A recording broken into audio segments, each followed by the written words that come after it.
Hi, I'm Cori. Welcome to Creating with Scraps. Today I'm showing my take on a collaboration that was created by Rachel of RachandBella Crafts, and it is hashtag Show Some Style JJ for Junk Journal 23. And the concept behind it is brilliant, I think. It's the idea that you can take many of the common supplies that we have in junk journaling and make it work for you based on your style and what you enjoy and what you want to create. And Rachel put together this amazing group of people that I am honored and humbled to be a part of, so that they could share their different ideas on this concept and, just show some different projects that you can make and some ideas behind how you can take just about anything and truly make it your own. Rachel started off by explaining some of the different styles that we'll be looking at on the 10th. And then I'll try to go like this so you can screenshot it if you haven't already. I would imagine that you've probably watched many of these other people. And all of the videos that I've seen so far have been incredible, and I've learned new things and gotten good ideas from them. So please check out these. And I've got, I'll come back and edit and put a list of everybody's channel, and it won't be a link to the video per se because the videos go through the 30th of this month, but it'll link to their channels so that you can go and check them out. And then here are the dates that these people will be available. It is a group of mostly women, but Ceri the crafter is joining us as well, and I'm really excited to see what he does. But they've just been enough different and enough unique and enough inspiring that I've really thoroughly enjoyed them. So I hope that you go check them out as well. And the styles that Rachel talked about in her video, I won't go into as many details simply because she did a brilliant job with it. But these are some of the common styles in junk journaling. Now there are other things too. I mean, these botanical, shabby chic, vintage, and steampunk are really common, but you'll see other things too. There's more nature oriented or bright, bold color oriented and such. But these were the ones that we were tasked with coming up with something with, and we were to choose two. Well, I wanted to see if I could do it with all four, so that's what I did. And we're not going to make an entire project start to finish, but I'm going to walk you through the process because I had a thought, because that's what I do. And we were gifted the Uteli kit from Rachel. It's Welsh for family, and then also Welsh vintage ephemera, this kit. So that these are the ones I primarily used, but I was able to create something in all four styles using that kit. And that's kind of really where my brain landed on, is that you can take these common elements and truly make them into what you want and what you like. So please do go look at the videos of others, and especially that first one that Rachel breaks these down into. And these are just kind of a general guideline of what each of the styles mean. And again, here is the just pieces of the kit, and there's just a whole bunch of everything in there.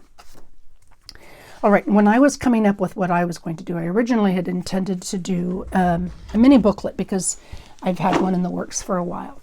And then I changed my mind, and I changed my mind based on something that I made recently for the Mass Make March. I finished up with that, and I've been out for a bit, unfortunately, but I made some projects, and one of the things that I did was create some fronts for cards. Now, these things, they're clusters, and I've got a video a while back about scrap clusters 12 ways or 10 ways or something like that, and I did something like this in them. And I do a lot of long skinny clusters, but this kind of a cluster is super handy, and I love making them up simply because they make a great tuck spot, they make a great base for a belly band, they make a great front for a journaling card, and they also make a great front for a greeting card. And during my recent injuries and illness, I received so many wonderful, thoughtful gifts and wishes and cards And I wanted to make some thank you cards for people, as well as some random acts of kindness, because those cards really made me think, and the messages that I received and such made me appreciate random acts of kindness, because I would imagine, like many people, sometimes I wonder, well, do they really make a difference? I mean, are we doing this for us, or are we doing this for others? And I have to tell you that there are so many times I received something that beyond brightened my day. It took a dismal day and turned it around.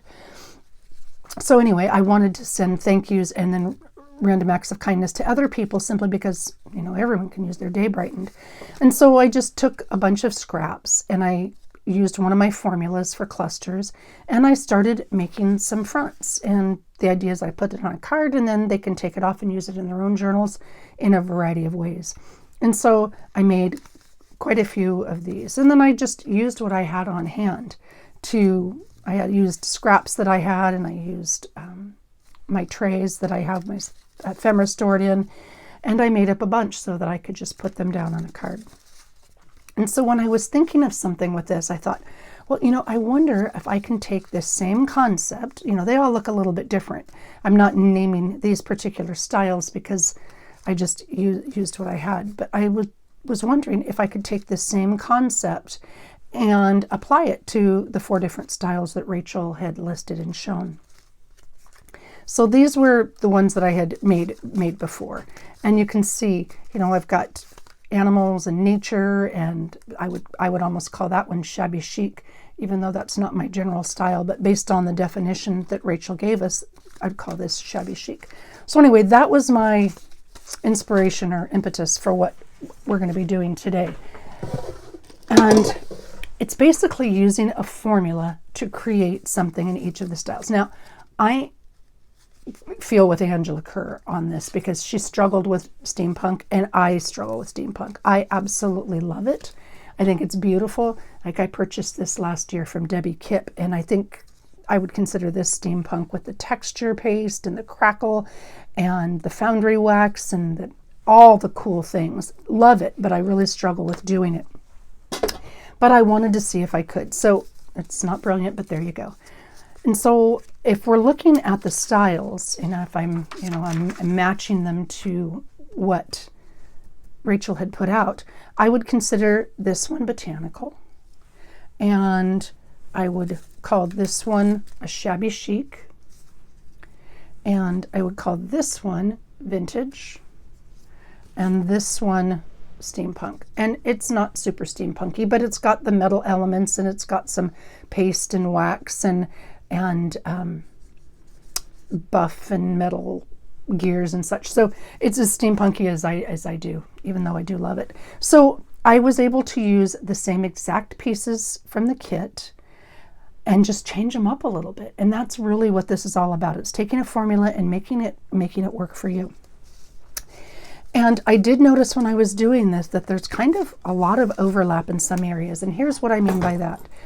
So when I send these racks or what have you, I thought I would put a postcard and a vintage postcard inside of them, on the inside. So this will be on the cover, and I'll put it on top of a card, and then I'll tuck a little side tucker or pocket or something on the inside for postcards, is where I was thinking. And I thought, that would be really cool. He's kind of a cool, dapper guy, and I could make him steampunk. Well, but I could also make him vintage. So he kind of is a crossover guy. And this one was a real conundrum because I've got the botanical, the beautiful florals, but those are the shabby chicy colors. And it's definitely vintage because it's cherry blossoms in Washington, D.C., and the year is 1939. So that would really fit 3 different categories. And then the same thing here. Okay, well, there's beautiful leaves and trees I could make as my background, but it's also very vintage. Look at the cars and such on there. And on and on and on. I found quite a few that were the same thing. Now, I found some that I would call one or the other, right? But I found a whole bunch of things that crossed over. And you think, steampunk, how do you find steampunk cards or postcards and such? Well, I was looking originally for Dickinson quotes, but I couldn't find any. But I did find some really cool, like this is a war museum. Well, those are all metal and kind of steampunky, and I mean, they're vintage too, and I could certainly use them for vintage, but I thought, how cool is this? You know, the old shipyards and such, and that's can easily be turned into steampunk. So that made me start to think, well, I can use the same basic formula and just change it up a little bit based on what that particular category needs or describes. And so that's kind of where I went with this.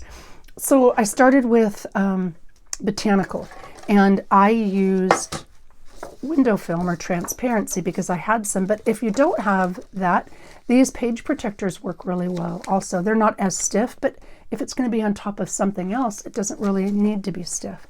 And then I just pulled together some of my dried flowers and such, and made some pieces for botanicals. Now I can just put these on top of the formula that I'm going to show you.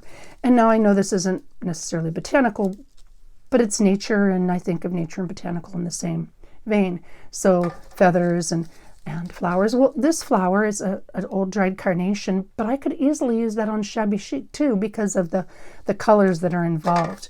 And then this one here, I could easily use that in shabby chic or vintage. So again, there's just kind of a lot of crossover, or there can be. So that was what I would be using for botanical. And then shabby chic, which is, I think of Angela Kerr when I think of shabby chic. Well, to me, shabby chic is distressed in white and pastel. And these are some of the materials that I used. Like this is just some gesso to brush it over the pieces, and some white lace and some pastel pinky colors, and acrylic paint works just as well, you know, just a bit of dry acrylic paint, or even a stamp pad, you know, to get that white bit on the background. So I used, again, the same pieces, but I just altered it with the materials that I put on top of it a bit. And this one, a steampunk. For vintage, you can use all of those things really for vintage, but for steampunk, it was kind of almost overwhelming. There's so much that you can use. You know, you've got your Tim Holtz foundry wax to alter the metal, and a rub and buff and metallic waxes, and here's some rub and buff, and you can use metal flakes and spritz, and this is just some walnut crystals to make like a walnut stain spray or spritz, and then all the metal pieces. Well, some of them you can purchase just like this, right? You can purchase them just like that, already steampunked, and if you don't want the colors like that, you can use the Tim Holtz foundry wax and some of the other materials on top of it to get it all a uniform color, kind of like Debbie did here. So what you place on top of it will really change the tone of what you're creating. And I started with this. All of the backgrounds are from one of the text pages from Rachel's kit, the Show Some Style background pages that she had. I just cut up these in random shapes and sizes, and I used this for the background on every single one of the tags that I made. And then depending on what the tag was, most of the time I just inked it, but I used some gesso right here, and then because I printed on white cardstock, I used an emery board to get the edges white, and then put the gesso here and let it dry. So I took the same thing but gave it a completely different feel based on what I wanted it to, how I wanted it to perform. And that's when I used essentially my formula. And my formula is certainly not unique to me, but I use the same types of things. So I took these pieces and then I layered bits on top. I would do 3 or 4 types of textured paper, printed paper, pattern paper, lace, what have you, to make the backgrounds, and then I can build them any way I want. Here it's book page and some lace and some tracing paper, coffee dyed tracing paper, right? And then here it's the same thing, but I used sheet music and piano roll paper and some lace. And I used the piano roll on all 4 of those cards. And here it's braille paper and coffee dyed tracing paper and some lace. And so I used elements of each of these to layer on top of the same background of the cards. And again, some of these, now I probably wouldn't use doily on anything but a shabby chic. Though if I'd coffee dyed this, I could certainly use it on vintage. And time card that I cut up, that I could use on all of them. Ledger, you could use ledger on all of the styles. Those are some of the bits that she had made. Just regular cotton rag, I guess that's what this is. Well, this could work on every single style. This is handmade paper, and I'd probably use that on Botanical or Nature or something, but I don't see why on earth that wouldn't work for steampunk, depending. And here you can see this is just wallpaper, vintage wallpaper. And on this one, I don't know how well it'll show up, I used some of the gesso over the top to give it that white look, and that's what one of the pieces I used on the shabby chic. And here I used some of that antique waxing bit to put on the back, and I used that on the vintage one. So it's the same material but for two different cards. And this is just a stenciled bit with a gear, not stenciled, dry embossed with a gear, and then I put some of that foundry wax over the back to use for a steampunky card, though I could have also used it for a male vintage card. And on, straw paper. I think of that as nature, but I could have certainly used it for something else as well. Eco-dyed paper. This coffee-dyed tracing paper works for all four of them. And in fact, here you can see I took some coffee-dyed tracing paper and just put a little bit of gesso or acrylic paint on the top to give it more of that shabby chic look. And same thing with music and braille paper. So all of those different papers can be layered to give this effect with the backgrounds. And then the same thing with the laces. I just used different colored lace, white versus off-white versus really old versus kind of old. And same thing, even though steampunk is a lot of metal, all of the pieces can use metal, and it transfers styles is what I'm trying to say. All right, so the formula that I used on all of these, even though they're not all the same size, is essentially just that. I took my background piece and then I added 3 and sometimes 4, just depending on the size, types of paper over it. Well, lace too, but you can use just paper if you're not a lace person. I sewed it simply because I like to sew it, but you don't have to. You can just use glue. And the idea is you're establishing a background that you can decorate in any style that you want. There's a lot of crossover. Again, if I were using the shabby chic, I'd probably use the white one, simply because that to me says shabby chic. So I cut bits of, just like over here, I cut bits in square or rectangular shapes and layer them on top of each other and sew them down. I glue them lightly and then I sew them down. And then I'll have a stack of these and I can build on them whenever I want when I'm in the mood. I'll pull out a tub and, maybe I want to make some botanical ones today, or, I've got lots of these photos, so maybe I'll make some vintagey ones. Or maybe I'm in a gear mood and I want to steampunk it, or I don't know that I've ever been in a shabby chic mood, though I do think it's absolutely beautiful, but I could make a shabby chic one for a friend who likes shabby chic. So you start by creating the background you want, and then you add the elements. And the elements are kind of what define you and what you like to do. And I think what I'll do is do a botanical. I've changed my mind so many times. I started to do a steampunk one, and when I do steampunk, I use the Distress Collage Medium simply because it holds really well. It just takes a long time to dry. So that's why I'm not doing that now. Plus, honestly, I'm not great at it, and I'm the first to admit it. So let's do a botanical one, and oh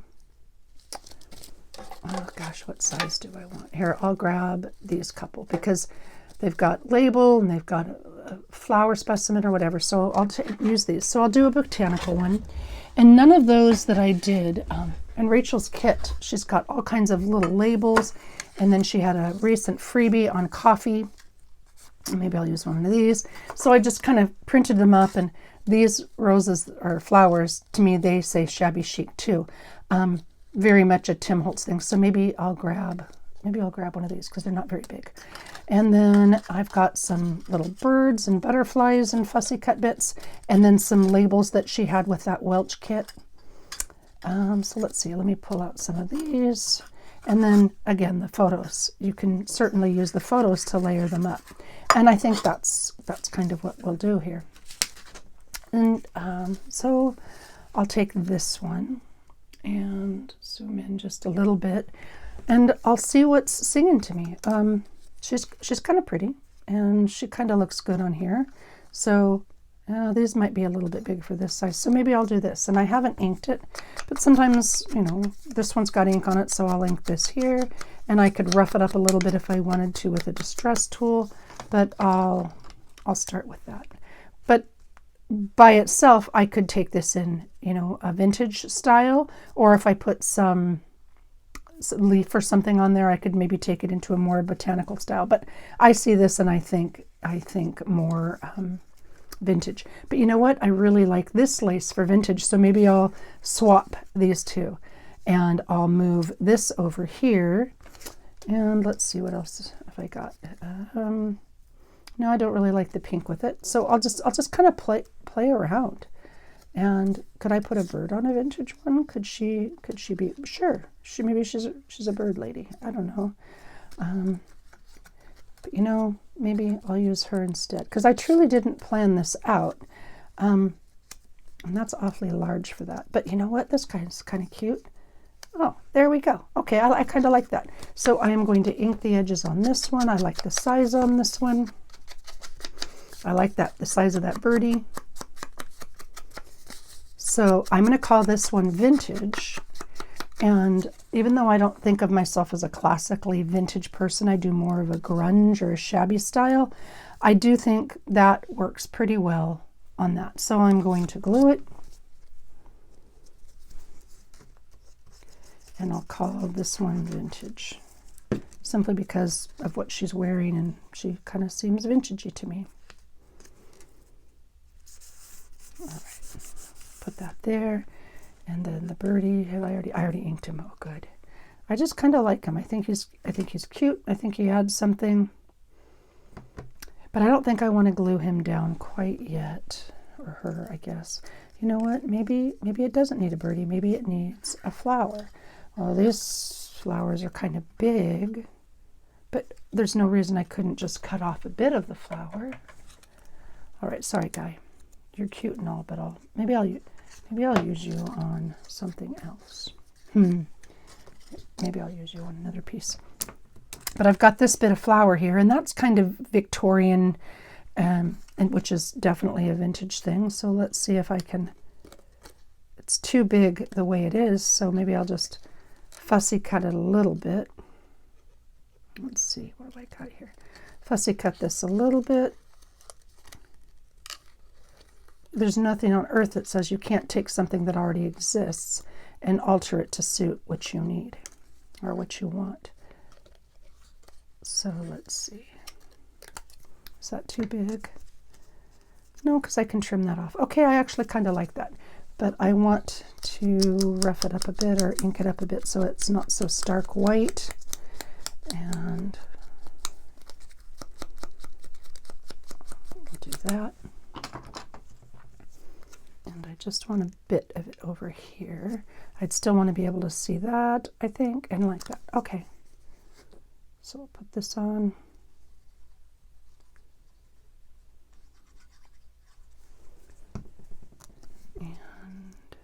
Maybe something like that.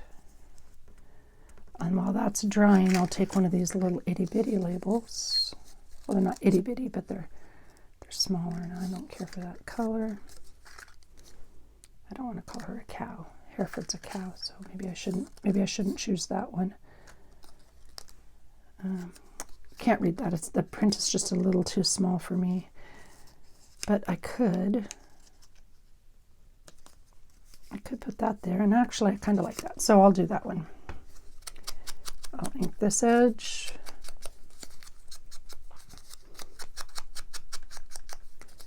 And if you're not an inky person, then you know, just skip that step. I'll put this down here.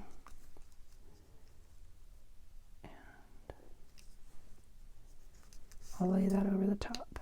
First class sleeping carriage. Ah, she's taking in a trip or having an adventure. And, oh, I put that somewhere. You know, I really like these little metal clips. So I think I got these on Amazon.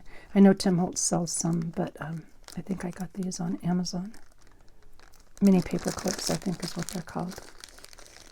But I like it for, you know, just a little bit of interest, especially since it's going to be a decorative piece. And, you know, I've got this little scrap of lace, and it's really kind of pretty. So maybe I will do this, and I'll tie this onto the edge. But then I've got some green here. I could, oh, that's kind of pretty, the color balances. So maybe I'll do this one instead. No, I don't think I will. I'll do this one. So you can see I truly didn't plan this out. I just had pieces ready to go. And, okay, what am I going to make? And that's kind of the fun part about this, and I think what I enjoy most is you don't have to have something specific in mind. You just can kind of, once you've got those bases ready and you're ready to decorate them, you can just kind of play, and whatever mood you're in at that point in time, well, that's kind of the direction you can take. Of course, if you're needing something for a specific project, you can pull out those materials and supplies, but if you're just wanting to play, then this works really well for that. And I'll put that right there at the top. I don't love it right there. Maybe I'll put it right here. And if you do something like I do, and I really shouldn't have glued that all the way down, well, you know, there's always a way to alter it a little bit.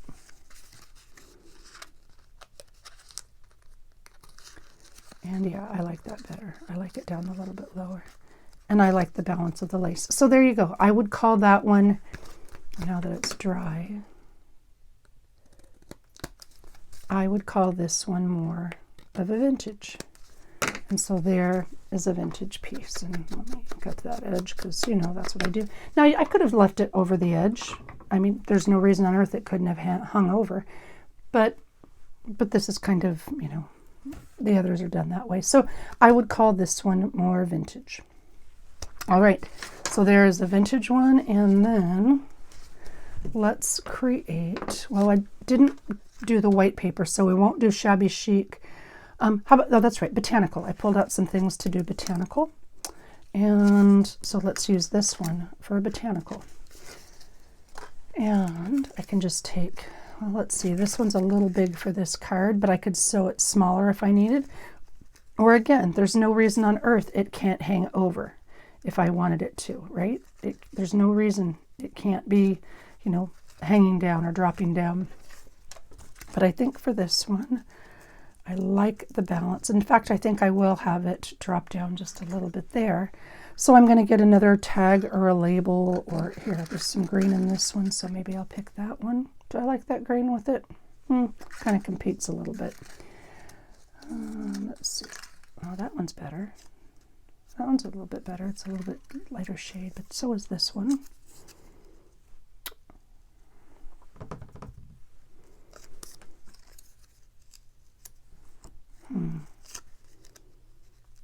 You know what? I think I like it like that.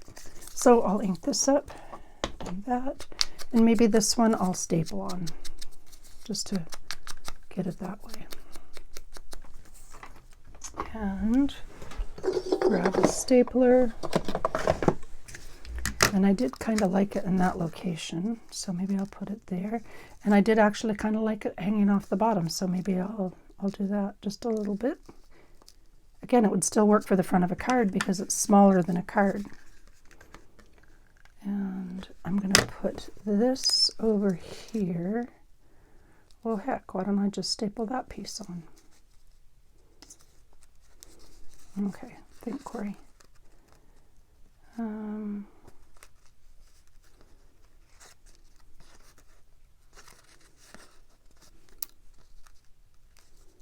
I could just tape this temporarily so that I'm sure it's staying where it needs to, but we're just going to do it like this because we can. And calling it good. You know what? It needs 2 staples. So I'm going to put a second staple in, and then I'll glue this piece down. And there is my second bit, and it is Botanical. So a vintage and a Botanical, just by using the same basic formula to create a background. All right, following me, where did that little list go? Tomorrow on the 18th is Carol. Oh, Carol is amazing. Carol, and then Rose from JournalsInTime, and well, the whole list. I hope you got a screenshot, and I hope you check out everybody's videos. If you've got any questions, please don't hesitate to ask. I'll be more than happy to answer. And again, thank you to everybody who, thank you to Rachel for kindly inviting me to join this amazing collaboration. And thank you to everybody who has been so gracious and kind during this lengthy leg injury bit. All right. Take care all, be well, and happy creating.